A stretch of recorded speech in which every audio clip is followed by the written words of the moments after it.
you guys how to debone a chicken thigh. So what you want to do is, the first step of deboning a chicken thigh is you want to try to get the skin, and sometimes you can actually pull the skin off with your fingers. And see, this one I actually can. So we're just gonna work, and I'll cut that off. So now that it's like this, then I can get more of it off. So not going to cut that chicken.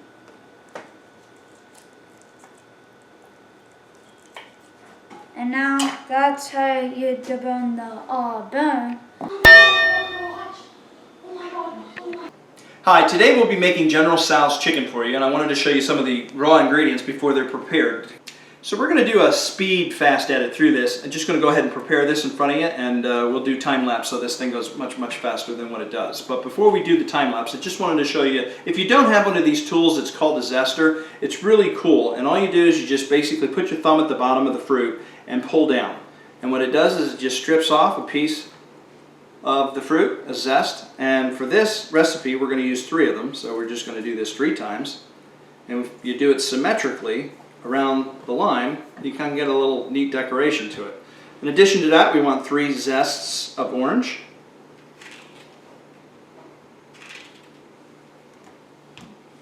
Okay, now for the time lapse.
So one of the things that I wanted to tell you about is that we're using the very bottom, the white part of the scallion, so we have an onion and garlic mix. And we'll use the garnish, the green side of the green onion for that. Now for the root here, we're just going to chop pieces of this off. Get most of the skin off. It's not super important to peel all of the skin off, only because a little bit of skin won't hurt, and we're not going to use a terrible amount of it anyway. So this unique little tool is called a zester. And we just take a piece of the garlic, mostly where we've cut everything off, and just rub it across until we get most of it all the way flattened into the bottom of it, which is like that. And see, that's why we don't worry about peeling all of it, because it comes off. But on the underneath side, we have a generous portion of ginger. So now we got our ginger and all of our vegetables prepared, ready to cut. We're ready to put it in the pan with a little oil, heat it up, and start to make the sauce.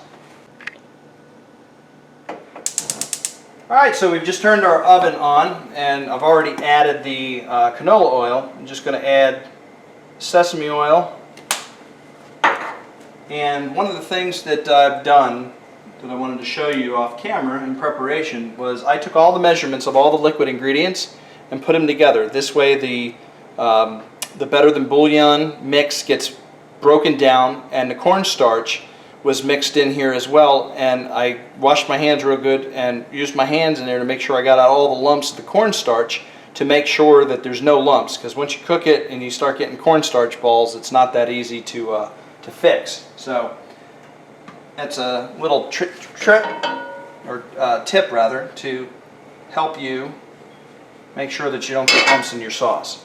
Alright, so I'm going to go ahead and just start putting the vegetables in. The aromatics, you'll hear that a lot on cooking shows, and these are things like the ginger. You want to put these in towards the end because they add a little bit of the fragrance.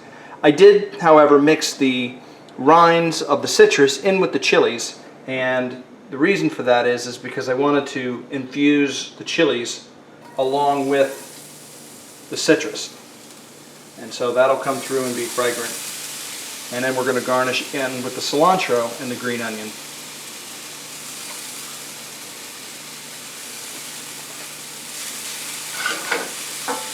So basically all you want to do here is to, again, soften the vegetables. It's very similar to any other type of saute. But if you don't soften the vegetables good enough at this particular stage, man, that smells good.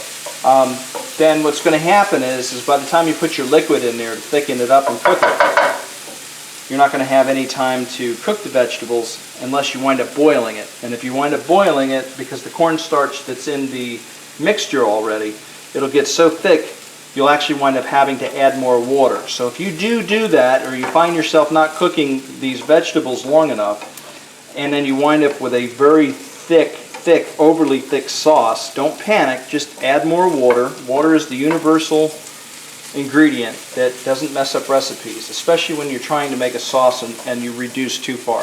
Just add a little water to it and then boil it out over time, relax, and it'll be just fine. The other thing is we're making this ahead of frying the chicken. So we don't want to cook this down thoroughly, 100%, but basically we want to give it a good head start. So now I'm going to go ahead and I'm going to put the liquid in here. You can see all the cornstarch is settled all the way to the bottom.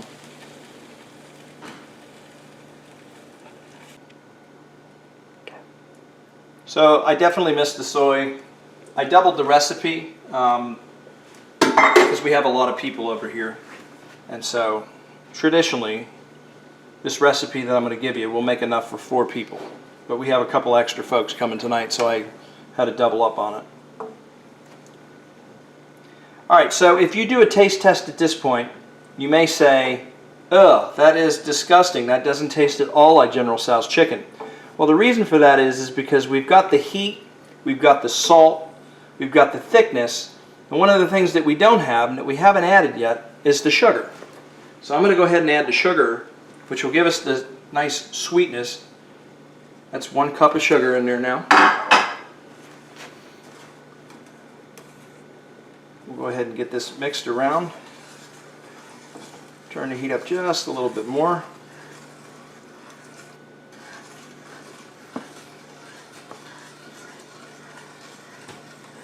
And if you're looking at this video thinking, oh my God, that's a lot of sugar, you're pretty much and absolutely right. So go as much or as light on the sauce as you can. But I guarantee you this sauce that you make at home is going to be as good or more delicious than what you would get from a restaurant. And you can control the amount of ingredients. So if you think that's too much sugar and it doesn't taste balanced or right to you, you can certainly add more or less depending on your taste. But the stuff that you get in the store, they have things like high fructose corn syrup and everything else. And they also get and serve that as well in the restaurants. So I'm going to get this, I'm going to mix it around. I think it's a good consistency. It does need to be thicker, but in order to get that thicker, I need to turn up the heat. And that's going to be towards the end where we do the finishing touch on it. So I'm going to give it a taste test just one more time. Definitely much better where it needs to be. And as you can see, we're starting to lose some of the cloudiness. So that's a good indication that the sauce is coming towards or near done. So at this point, I'm just going to remove this from the flame, set this off to the side, and we're going to get ready to fry the chicken. So I wanted to show you guys the assembly line. Here we've got the egg beaten up with the 2 eggs. And then we have the cornstarch mixture with the Adobo Fusion and a touch of sugar, which will help with the browning. And then just a pinch of salt because there's so much salt, even though we're using reduced sodium soy sauce. We've got our prepared chicken. This is a special handle, nice and wide, which will allow us to dip it into the pot. And we're going to bring this up to about 350 degrees. And then finally we have our platter to do the draining. And we're going to go through the fry process twice. First time to cook it, and then the second time is going to be used to finish the cook, as well as to get a nice golden, deep, rich color on the chicken, which is that second cook. We'll slap it into the sauce we just made, and by the time we get ready to do this second cook there, we're going to have to move pretty quick to get everything going, because the last thing we want is soggy chicken. Hey guys, this is my Instapot, which I use for Jasmine sticky rice as well as stews and other things, and you'll be seeing this a lot in a lot of the videos in the future. But basically you put 3 cups of water and 2 cups of Jasmine rice, put the rice button, walk away from it, and you've got perfect sticky rice. That's why I love it so much, especially with all this other cook going on. I don't have time to tend to rice for about 25-30 minutes. Alright guys, the oil is between 350 and 375. I actually prefer it a little closer to 375. And the reason for that is I already did a piece of test chicken and it came out exactly the way that I wanted it. But because we're going to go in with a lot of pieces, all of this cold mixture is going to bring the temperature of your oil down. So I would suggest starting at the 375 mark and then working your way down as you go, because all of this product is literally just going to cool off the oil. So now it's time to just make a big old grand mess. And if you're cooking and your husband has to clean, apologize to your husband. Otherwise, I'm apologizing to my wife right now, because I am about to destroy this kitchen. Unfortunately, as delicious as this is, it is not something that goes in very quickly, and you just kind of want to quickly, as soon as you jump them in there, get them separated as much as you can, because they do have a tendency to stick together. So I just put them back on the sieve, the new ones that are there. We throw those in there too. Again, stir them up. You're only going for an initial quick fry. The chicken's still a little bit raw on the inside, but that's okay. That's why you go back for that second fry. The main thing is that you just want to quickly get them in there to keep them from sticking together, and that's the secret. That's really the reason for the second fry, is so that you don't actually get them clumped together and make a mess. So we're going to leave these hang out for about 2 minutes, and then we'll be back. Okay guys, we've got all the chicken fried up on the first run. Now we're just ready to do our second fry. So again, we're putting our aromatics in towards the end, so we'll just drop that in. And because of the zester that we used, it's almost like a garlic paste.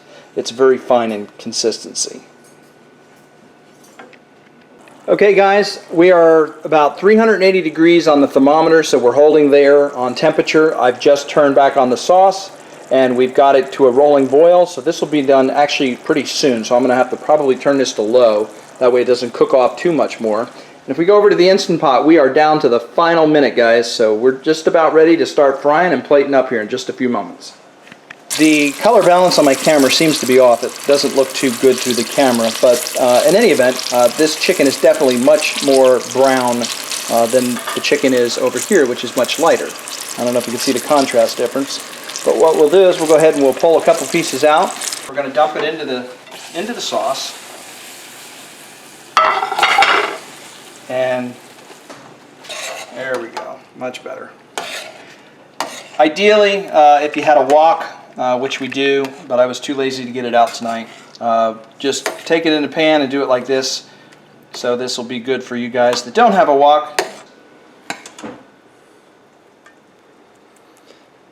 Okay, so now all you want to do is take your chicken, drain a little bit of the juice over the rice. We've done the plating. That is General Tso's chicken. Took about normally 40 minutes without doing a video, but for you guys it'll be about 40 minutes to an hour depending on if it's your first or second time. Please leave your comments below and be sure to subscribe. Thank you very much.